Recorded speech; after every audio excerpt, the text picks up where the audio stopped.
ya? Tidak bisa, terasa.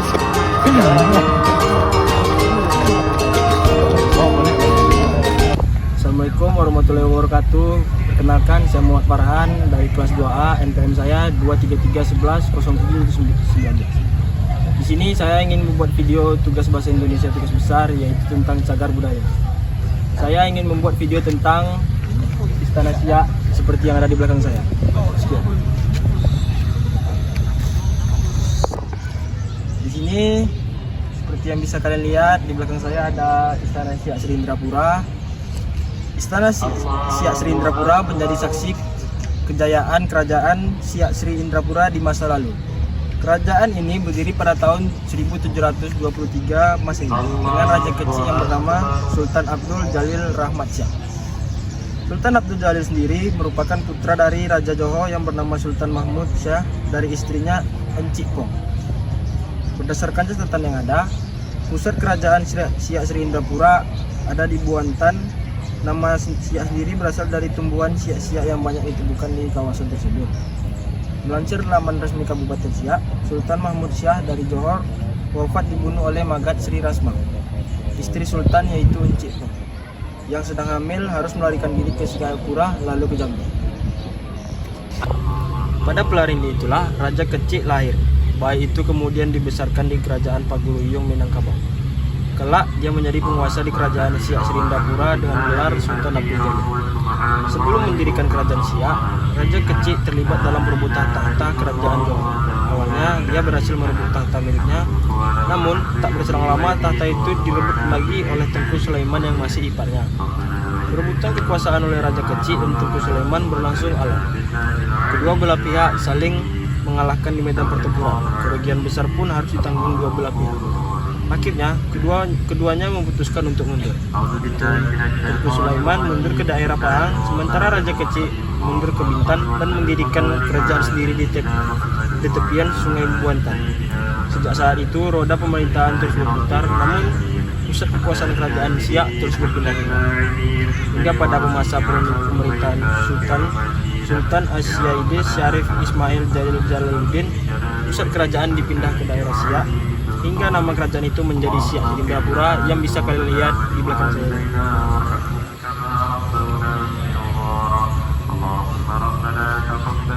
Seperti yang bisa kalian lihat, ini adalah sumur Istana Siak. Sumur tua yang berada di luar istana adalah sumur pertama yang dibangun oleh Sultan Siak. Sumur ini dibangun lebih dulu daripada Istana Siak. Pada masa kerajaan, sumur tersebut sebagai sumber kehidupan bagi keluarga besar kerajaan dan masyarakat Siak. Air sumur ini dahulunya juga dipakai untuk membangun bangunan Istana Siak.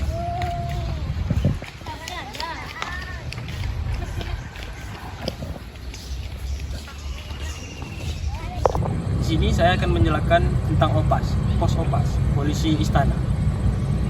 Pos Opas atau polisi istana adalah bangunan mirip benteng kecil yang terletak di antara Istana Siak dengan Istana Latifah, yang digunakan sebagai satu tempat menghukum anak-anak yang degil pada zaman kerajaan Siak. 2. Tempat raja-raja Siak zaman silam bersiram. 3. Pos keamanan bagi Istana Latifah. Setiap tamu yang ingin menemui Sultan saat Sultan berada di Istana Latifah harus melapor terlebih dahulu kepada penjaga pos keamanan demi keselamatan Sultan dan keluarganya. Seperti yang bisa kalian lihat di depan saya ini adalah meriam bentuk. Ada cerita menarik lain adalah tentang meriam sepanjang 1,5 meter yang pernah dicuri pada tahun 1960. Adik-adik pencurinya waktu itu. Si pencuri memotong meriam menjadi dua bagian, lalu mencuri bagian mencuri saja dan meninggalkan bagian pangkalnya.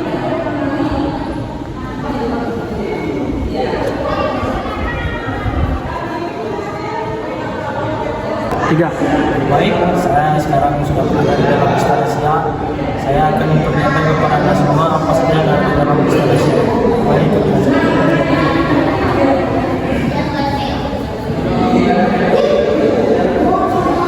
ini adalah cenderamata dari yang baragian dalam rangka hari kemahkotaan Sultan Siak yang ke-12 pada tahun 1940. Di sini ada gramofon atau piring hitam yang dipakai kerajaan untuk memainkan musik.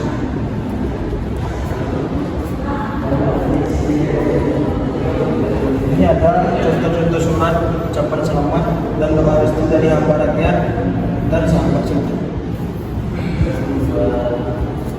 Di sini juga ada paket pohon bunga sakura, kait sampul gendang obat, alas meja, pemukul gendang obat, tempat pemukul gendang obat.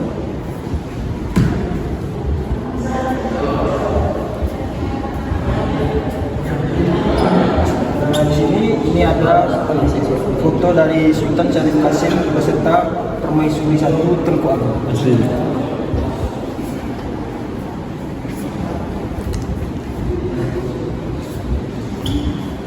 Dan di sini juga ada Sultan Syarif Qasim II atau Sultan ke-12 bersama ayahandanya.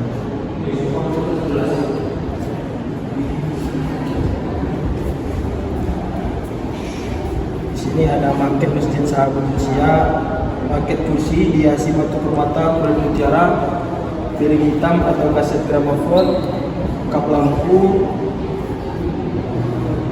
dan serai dari perak.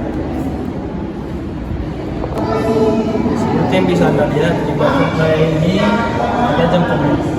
Jam komen ini hanya ada 2 di Indonesia, satunya berada di sini. Komen.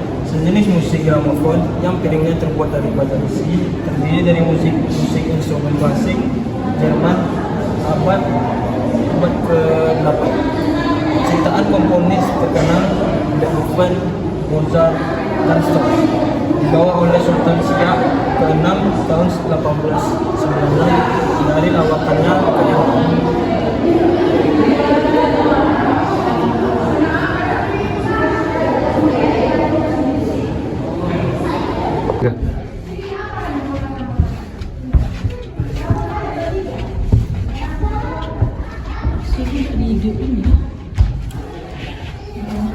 Saya sekarang sudah berada di lantai 2 Istana Siak. Seperti yang bisa kalian lihat di samping saya ini banyak peninggalan-peninggalan pada saat zaman kerajaan Siak. Di sini saya akan menjelaskannya satu persatu.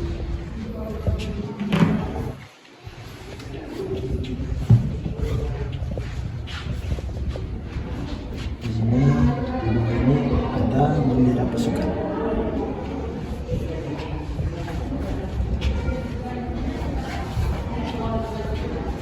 Di sini ada lukisan Napoleon.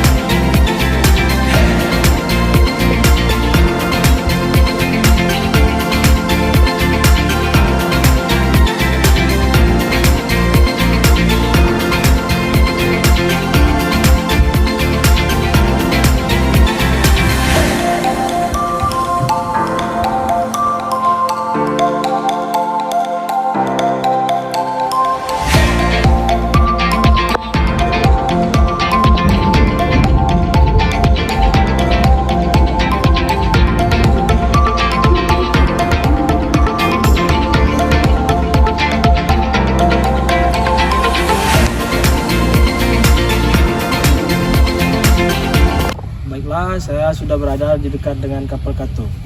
Kapal Kato sendiri adalah sebuah kapal besi dengan bahan bakar batu bara yang dimiliki oleh Sultan Siak dan selalu digunakan pada saat berkunjung ke daerah-daerah kekuasaannya. Kapal ini berukuran kurang lebih panjangnya 12 meter dengan berat 15 ton. Terletak di belakang Istana Siak.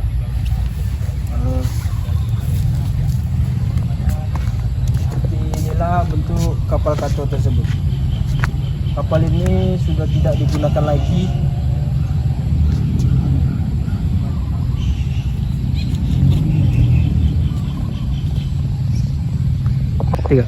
Baiklah, sepertinya saya sudah cukup untuk melihat-lihat sekeliling dari Istana Siak dan dalamnya. Sepertinya videonya cukup sampai di sini saja. Lebih dan kurang saya mohon maaf. Untuk Bu Wilda, terima kasih sudah memberikan tugas ini kepada kami sehingga kami tahu cagar budaya yang ada, yang apa saja yang ada di Pekanbaru. Assalamualaikum warahmatullahi wabarakatuh. Jangan lupa subscribe ya. Terus berjuang